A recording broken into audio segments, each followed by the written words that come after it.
Welcome to another exciting episode of the Business of Digital podcast, featuring your hosts, Matt Siltala and Dave Rohr. Hey guys, excited to have you join us on another one of these Business of Digital podcast episodes. And today we're just going to jump right into it because we're hungry right now. Right, Dave? And Dude, I was already hungry and now I'm starving.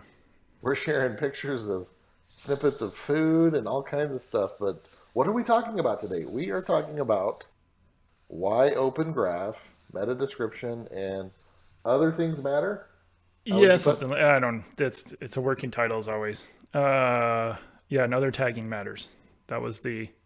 But the Dave, point was, Dave in a hurry wrote that down.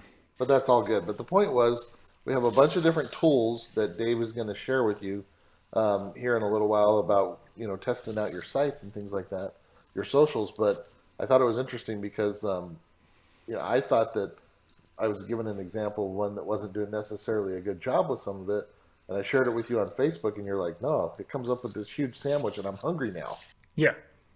Well, that was in Messenger. Now, the first thing I'll do is, if you're ever curious, the quickest way, and I've actually then forgotten to switch it back, is take a link and post it on Facebook. Just like in the regular... just like in the regular thing. All right. Don't hit post, but just see what comes up. It's funny because I've done that before. Sometimes, even if you screw up Open Graph and you screw up everything, sometimes it will still grab something.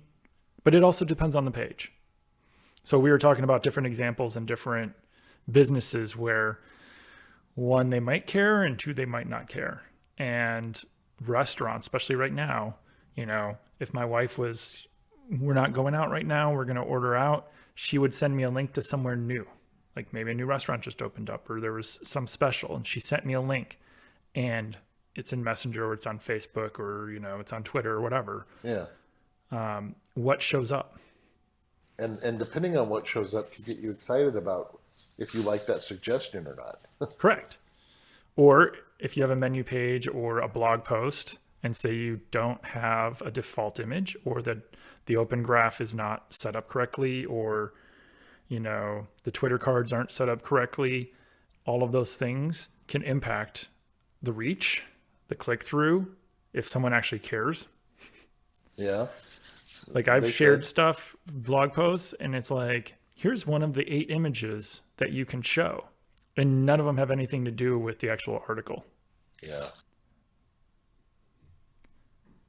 So with regards to these tools that you're going to go over, maybe we could talk about what these guys could do to improve them.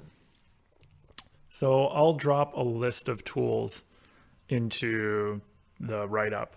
But there's some like opengraphtester.com, nice domain name. It's not a secure site. Like, what year is it? And then there's Small SEO Tools has an Open Graph tester. iFramely has a nice one where they walk through your Open Graph, your embeds. It gives you your Twitter cards all in one spot. Shows you the original data that it's pulling. Probably one of the nicer ones that I was looking at, but because it gives you everything right there. Opengraphcheck.com. It's funny how many sites there are that I found. And then another one that's an older one is smo.noam.com, which I've used for a long time because it visually will, which was, I've kind of always liked it, is it visually will show you what it's going to look like each time. So it gives you the output, but then it also shows you, your basic SEO, did you screw up your meta tags and your keyword description and your news? But it'll kind of look at all of that, but it visually will show you what it looks like. So even if you don't want to go and test every single page in Twitter and Facebook, it'll quickly kind of just do it all really, really quick. So that's what I was wanting to kind of have you answer or walk through. So let's say that we have the mom and pop or the restaurant, the small business owner or whatever, The person that's got the food truck selling the sodas or the waffles or whatever it might be, and they're on the socials and they have a website or whatever. What would you suggest to them taking these tools? Should they go and test and see what their main URLs look like? Should they go and test and see what their social posts look like, or should they see what like individual blog posts, or all of the above? Like, what would you suggest to them as far as like take these steps and put them in, and let's see how this looks for you? Start with your homepage, your menu page. If you're a services company, start with your services page. If someone was to, share one of your pages on LinkedIn, on Facebook, anywhere, if someone was to try to pin something in Pinterest, it can impact that. Matt knows a little bit about Pinterest. Trying to make it easy for people Just to a pin little. stuff and share stuff. What's that? Just a little. Just a little. But yeah, all of those different networks, they all use the Open Graph and Twitter cards. What does it look like? If you come up with a blog post and someone goes to share it on Twitter, on Facebook, or somewhere, does it have a standard image, or does it just show your logo, or does it have no image? Well, I think about that with like what I shared with you earlier, just through Messenger. So, like, let's say if you're a restaurant and you're sharing these kind of posts and you don't really check this, or you don't really know what's going on, you don't know what comes up when someone shares it on one of these networks. It's like something you said earlier. You could have six images that you can choose from, but what if not one of them is like one of the yummy sandwiches? What if it's just like a logo or a customer or You someone know what that's it usually is? It's what? usually your Facebook share image, your Google Plus image that you still have from 5 years ago, your Twitter like image. It won't even be your logo. It'll be like all sorts of other little images that are on Completely every single random stuff page. that's not going to help. That has nothing to do with you and nothing to do with your business. It's not even your logo. You might get lucky on an author if it's a blog post and the author picture might come up, but if you don't have an author or you're just using a standard gravatar, it'll literally just be, the little ghost person.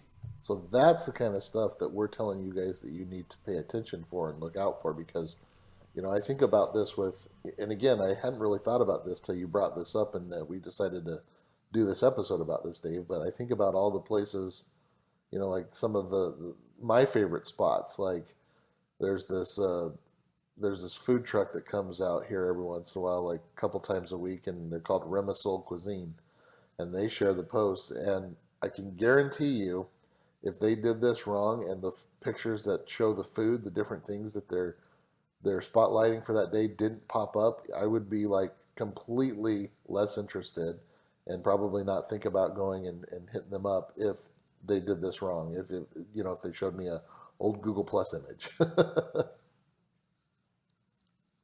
It can make a difference. And the one example that spurred all of this was a post from Indeed.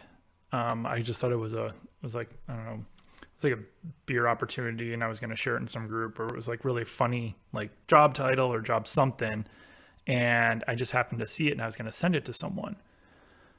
It basically said Indeed.com, like director, da da da, Chicago, Indeed. And then all that showed after that, because there was no open graph on it, R close parentheses, throw error, base not supported, var a equals create element base, href, like blah, blah, blah, blah. Like literally it's just grabbing JavaScript because there's no open graph for it.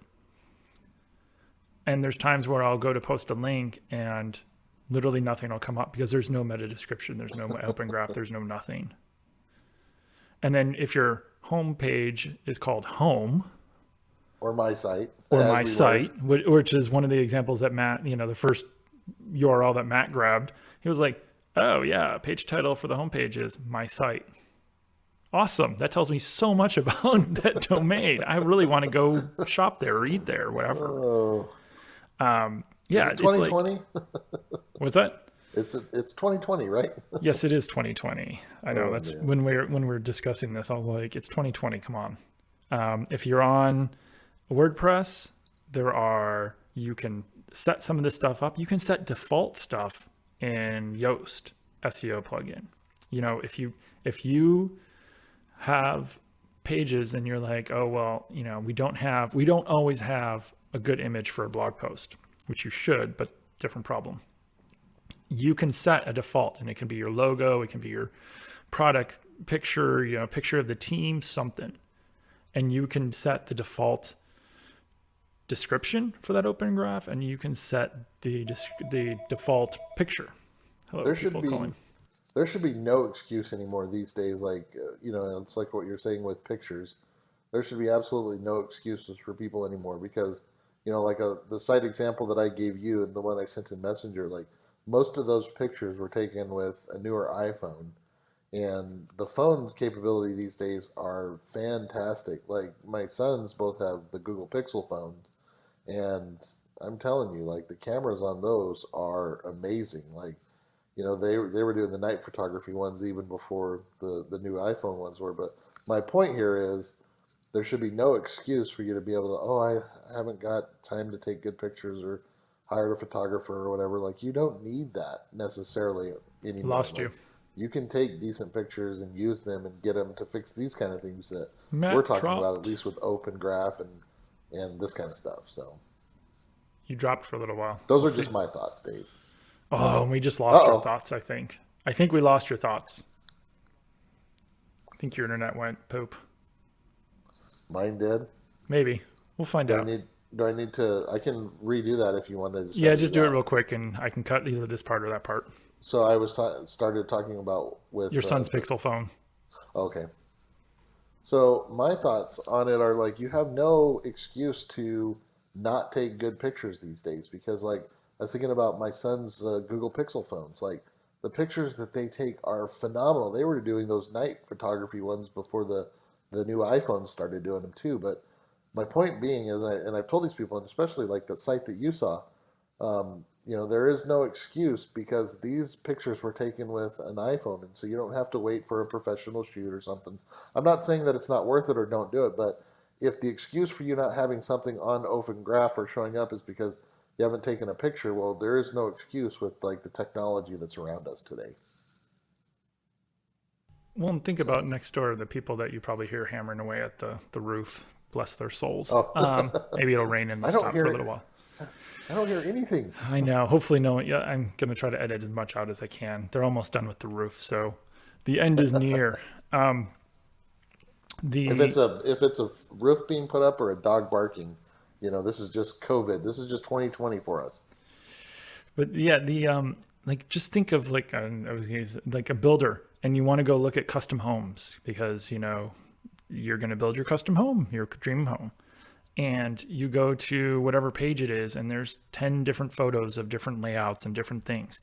And because Open Graph isn't set up, instead of grabbing that photo of that custom house that you're going to share, it grabs the Facebook, logo, or the LinkedIn logo, or the logo for house, the social network, whatever. I don't know what what it is really. Yeah, HOUZZ. Yeah, you're or maybe your else. logo. Maybe your logo. But there's 10 different photos or 8 different photos that show up, and maybe at the end you get lucky and those house photos show up. Yeah. And people are like, "Oh, well, that's a bad link, whatever." Well, I'm not going to share that pretty house now. Exactly. So that's the kind of stuff that you guys need to think about. And again, when this is on the blog and there's the write up, you guys will see all the different. There's a bunch of different tools, and there's other tools out there too. And these are all free, so there's no excuse to not use them. Just go through, check your services page, check your, if you're a restaurant or some sort of service, and I always use landscaping, but if you have a page that shows pavers that you did this job, or that you're a dentist and you want to show different certain things off, or a doctor, like where your office looks like, so that people can figure out what it looks like. That would actually be a cool. If there's 10 different doors in your building that look the same, but yours is always decorated, make sure that one always shows up, or that's always an option. Well, I'm glad that you also said with restaurants like menus. Menus. I can't tell you. Oh, go ahead. If it's not a PDF, it's some crazy embed or something, but there's no picture defaulted I of the can't tell food. you how many like potential places have probably lost our business over the last 4 months because of lack of menu or not not able to pull it up, or this isn't done right. Like the only thing that saved some of these places has been like with people posting pictures on Google or Yelp or whatever, they can go in and kind of see the variety of dishes or whatnot. But for the most part, if I'm going to a website and I'm having a hard time pulling up the menu, like I can't tell you how many times we just like, oh, gone to the next one. And so I'm glad that you mentioned that one. Well, and we're setting the bar really low. We're just saying, like, literally, we're just saying, freaking do it. Like, just put something. But then on the flip side, which we'll talk about, I think, for a minute, but you can customize it. It doesn't have to be the exact same as your meta description. If you know people are sharing it, maybe switch it up and make it more of a call to action. And you can do that in WordPress, and you can do it anywhere really. Like I have some flat sites that don't have CMSs. I can put in my own open graph in there, and I did. I literally hard coded it in there, and I can put whatever I want. Well, and it's a great plug to what you're always telling people too, to test stuff and pay attention to that data. Pay attention to your analytics, and if you find, like you were just saying, that they're always looking at those pages or sharing them, do what you just said. That's perfect. Well, and in the So, e-commerce, maybe if you don't want to always mention the price, because by the time someone sees that Facebook post, the price might change, and they might come and go, "Hey, I saw this post from 3 days ago. There was a sale, and it was $12.99, and now it's back to $19.99." Now I'm annoyed because you're doing a switch, and you're messing with me. well, Make it make it so that your open graph doesn't mention pricing, but it mentions free shipping, or it mentions something else that would entice people. I relate all this to just the ease of helping me make my decision. Like I think about, I'm going through this project at my house and I ripped off some backsplash. And if you've ever ripped off backsplash, you realize that you probably are ripping off drywall as well. And so we had this huge hole in our wall and we were trying to get a hold of a drywall person. And so let me ask you, Dave, who do you think got the business? So I sent out the texts to people on Thursday, and there was someone that got back with me in an hour on Thursday, and then there was someone that got back with me the following Tuesday. Who got the business? The 1 hour person. Exactly. And so it was just ease. Like it was just the ease of dealing with someone that's prompt and right there. And so you think about that with when you're looking at this kind of stuff, and it makes it easier for me to make that decision. It's just I go back to that example that I sent you, Dave, when through Messenger, and you're like, oh, that sandwich looks so good. I'm so hungry. I want to eat now. And so like that's what we're talking about. We want that to help them make those decisions easily, and that's the point. And I guess those are my final thoughts on this. And if you use a CMS of any sort, you don't have to go through and check every single page. Like if you have lots of blog posts, honestly, you might want to check them, but you could check just one to go, okay, is there a default? Like, where's a blog post that we've done at some point that doesn't have an image? What shows up? How does that one display? Because that is the lowest, bar. Like, that is a page that we don't have a description for. Our page title stinks and we don't have an image. What does that look like? Like, can I make a default just so that even if we forget or we don't go back and update everything and fix things or test things, what does that look like? And just at least start there and then go, okay, now we at least have a base. Let's actually make these not suck. Let's go through and let's tweak things for Twitter. Let's tweak things for Facebook. If you're a B2B and your stuff is shared on LinkedIn, how can you talk to that audience more? How can you switch things or change things or test things and tweak it just a little bit? Worst case scenario from all this, you get better rankings. You get a better click through from social sites. Yeah, exactly. That's it. Great. So yeah, All right. go fix your open graph. It's Well, I 2020. appreciate you guys listening, and yeah, it is 2020, and you should definitely be doing this. So, um, speaking of things that you should definitely be doing, we are on Google Play. Make sure you go and give us a 5-star rating. We love when you guys, give us some love like that. Hopefully, we're providing you some information that is useful to you. So for Dave Rohr with Northside Metrics, I'm Matt Silzel with Avalanche Media, and we appreciate you joining us. We'll see you on the next one. Thanks all.